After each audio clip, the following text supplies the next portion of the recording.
For every swing, every moment, the Milwaukee Brewers fight.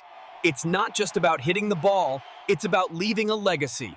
Hey, Brew Crew! Welcome back to your exclusive Milwaukee Brewers news channel, your number one source for everything about our team. I'm your inside voice, bringing you the information that really matters straight from behind the scenes to you.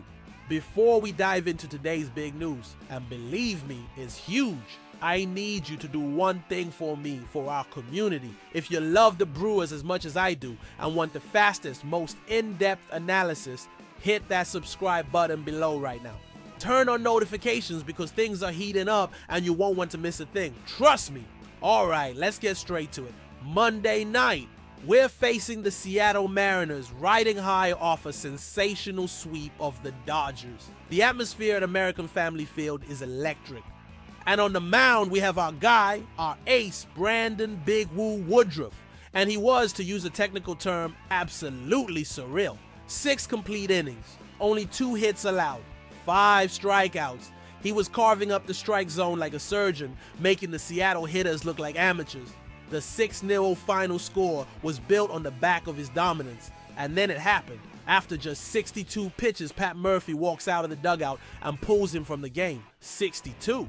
In my entire life covering this sport, I've rarely seen a pitcher this dominant get pulled with such a ridiculously low pitch count.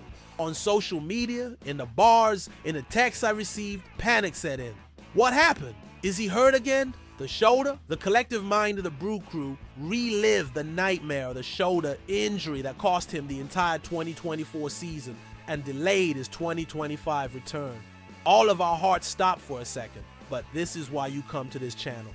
For the truth? For the calm in the middle of the storm. Sources I have within the club and the post-game press conference itself confirmed the news that MLB.com's Adam McCalvy reported it was a calf cramp. Woodruff himself played it down, saying it was a non-issue. Pat Murphy was clear. We opted to play it safe. And here, my friends, is not the story, but the real story. This isn't news about an injury. This is news about a baseball team that is thinking on a 4D chess level, while the rest of the league is playing checkers, pulling your ace, who's in the middle of a gem, because of a calf cramp in a July game isn't cowardice. It's genius. It's the definitive proof that the Milwaukee Brewers aren't playing to win a series in mid-July. They are playing to win the World Series in late October. Every decision, every move is calculated with that ultimate goal in mind. Let's put this into context. Woodruff isn't just another pitcher. He is the soul of our rotation. Watching him come back from that devastating shoulder injury was one of the highlights of the season. And he didn't just come back fine, he came back as one of the most dominant pitchers in baseball. In his 3 starts since being activated, he has a 1.65 ERA. He's given us a chance to win every single time he steps on the mound.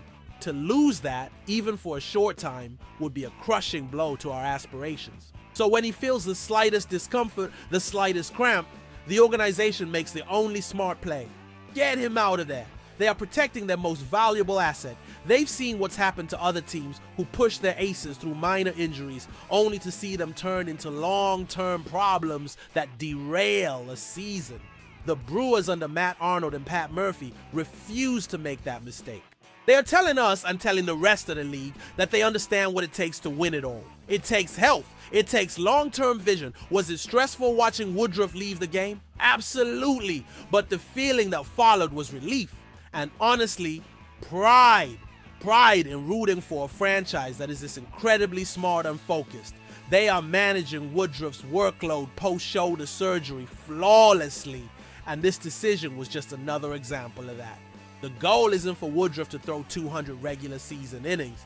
The goal is for him to be on the mound for Game 1 of the NLDS, looking like the ace that he is. And Monday night's decision was a giant step in that direction. Now hold on tight, because if the Woodruff situation was about intelligence and precaution, this next piece of news is about pure, relentless aggression. There were rumbles out of there, and sources I have around the league are starting to whisper about it more and more.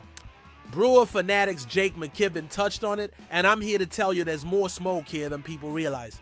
The name is Ryan Helsley. Yes, that Ryan Helsley, the all-star closer for our most hated rival, the St. Louis Cardinals. The idea of an interdivisional trade for a player of this caliber is usually considered taboo, a baseball heresy. You just don't make your direct rivals better. But these are desperate times in St. Louis, and the Brewers under general manager Matt Arnold smell blood in the water. Let's break down the situation. The Cardinals, despite looking like a competitive team on paper, are floundering. They seem to be at an organizational crossroads, unsure whether to buy or sell. My contacts tell me the mindset in St. Louis is one of retooling. They want to restock the farm system and shed salary that doesn't fit their long-term window. Helsley, despite being the 2024 National League Reliever of the Year, becomes a free agent after the season. He's a classic rental. For the Cardinals, the logic is cold.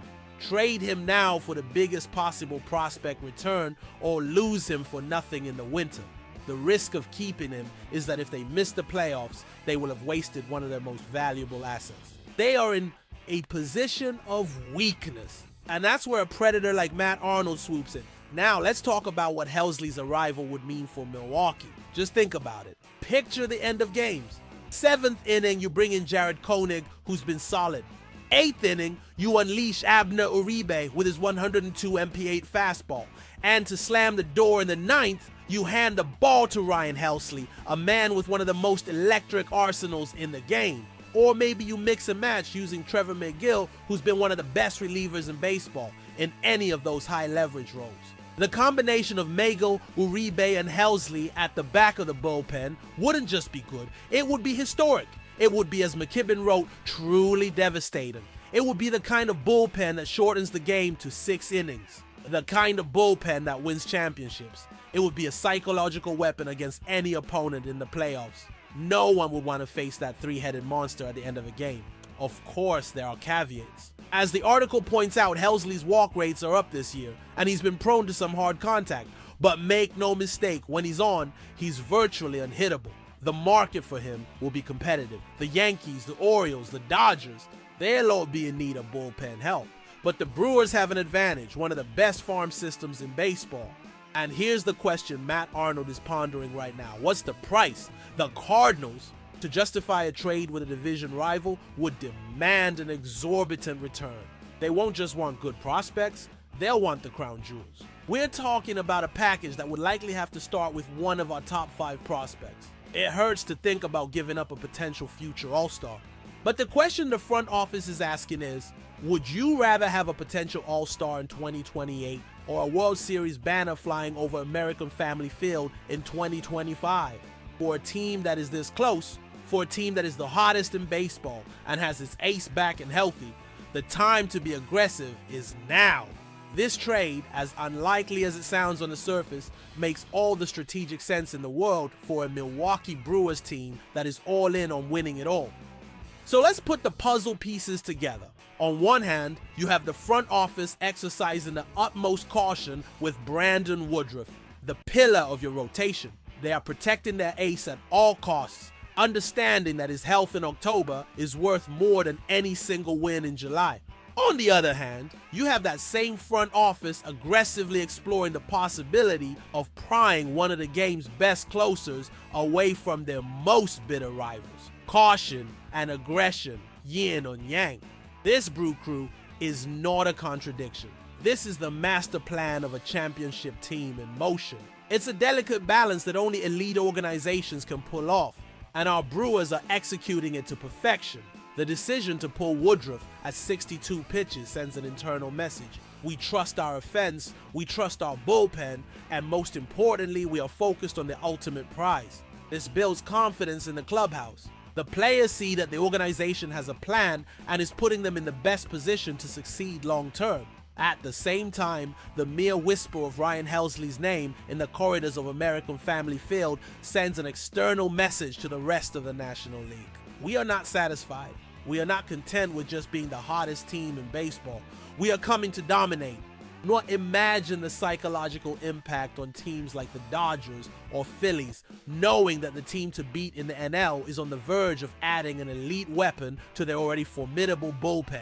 This is how dynasties are built, with smart, calculated moves that strengthen the team both on the field and in morale.